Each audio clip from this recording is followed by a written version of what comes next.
नमस्ते दोस्तों, कथांकुर में आप सभी का स्वागत है। यहाँ हम आपको सुनाएंगे कुछ रोचक, शिक्षाप्रद और मनोरंजक कहानियाँ जो आपको ले जाएगी एक नई दुनिया की ओर।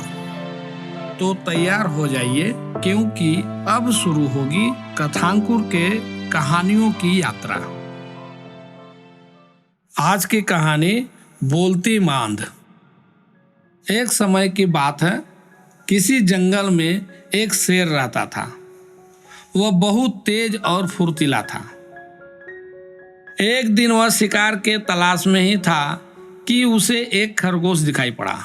शेर ने सोचा, आज दिन की शुरुआत इस पिद्दी खरगोश से ही करते हैं। परंतु उसको पकड़ने के लिए जैसे ही उसके पीछे दौड़ा, खरगोश भी सर पर पैर रखकर भागने लगा। वह झाड़ियों के भीतर से निकल गया। उसी समय शेर ने उसे पकड़ने के लिए छलांग लगाई। तभी एक कांटा उसके पैर में चुभ गया और वह लंगड़ाते हुए खरगोश का पीछा छोड़ झाड़ियों से बाहर निकल गया।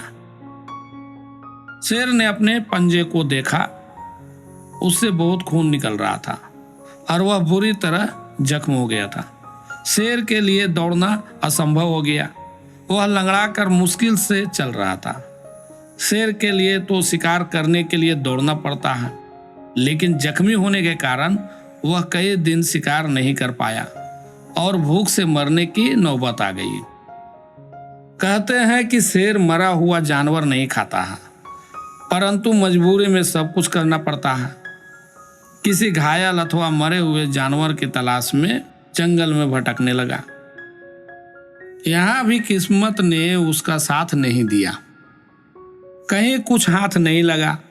धीरे धीरे पैर घसीटता हुआ वह एक गुफा के पास आ पहुंचा। गुफा गहरी और संकरी थी, ठीक वैसी जैसे जंगली जानवरों के मांद के रूप में काम आती है। उसने उसके अंदर झांका। मांद खाली थी, पर चारों ओर उसे इस बात का प्रमाण नजर आए कि उसमें किसी जानवर का बसेरा है। उस समय वह जानवर शायद भोजन की तलाश में बाहर गया हुआ था। लंगड़ा शेर मांद के अंदर चला गया और चुपचाप दुबक कर बैठ गया ताकि उसमें रहने वाला जानवर लौट कर आए तो वह दबोच ले। उस मांद में रहने वाला जानवर एक सियार था जो दिन भर भोजन के लिए जंगल में घूमता रहता और शाम को लौट आता था। उस दिन भी सूरज डूबने के बाद वह लौटा। सियार काफी चालाक था। वह हर समय चौकन्ना रहता था। उसने अपनी मांद के बाहर किसी बड़े जानवर के पैरों के निशान देखे तो वह चौंक गया। उसे शक हुआ कि कोई शिकारी जीव उसके मांद में उसी की शिकार की आस में घात लगाए बैठा है।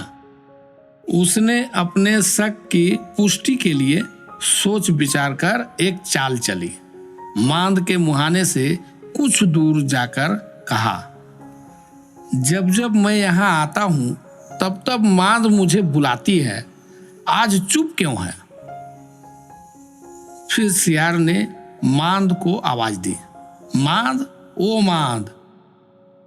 मांद में चुप्पी छाई रही। उसने फिर पुकारा, मांद, ओ मांद। अरे ओ मांद, तुम बोलती क्यों नहीं? भीतर शेर दम साधे बैठा था। भूख के मारे पेट कुलबुला रहा था। उसे यही इंतजार था कि कब सियार अंदर आए और उसे पेट में पहुंचाए। इसलिए वह उतावला भी हो रहा था। सियार एक बार फिर से जोर से बोला, ओ मांद, रोज तुम मेरी पुकार के जवाब में मुझे अंदर बुलाती थी, आज चुप क्यों है? मैंने पहले ही कहा था कि जिस दिन तुम मुझे नहीं बुलाएगी उस दिन मैं किसी दूसरी मांद में चला जाऊंगा। ठीक है, नहीं बुलाती है तो मत बुलाओ, मैं चलता हूं। यह सुनकर शेर हड़बड़ा गया। उसने सोचा, ये मांद शायद सचमुच सियार को अंदर बुलाती होगी। यह सोचकर कि सियार सचमुच न चला जाए, उसने अपनी आवाज बदलकर कहा, सियार राजा, मत जाओ, अंदर आओ ना। मैं कब से तुम्हारी राह देख रही थी। सियार शेर की आवाज को पहचान गया और उसकी मूर्खता पर हंसता हुआ कहा, ओ शेर राजा, मिट्टी की मांद भी बोलने लगा, इसलिए मैं चला। और फिर सियार लौटकर नहीं आया।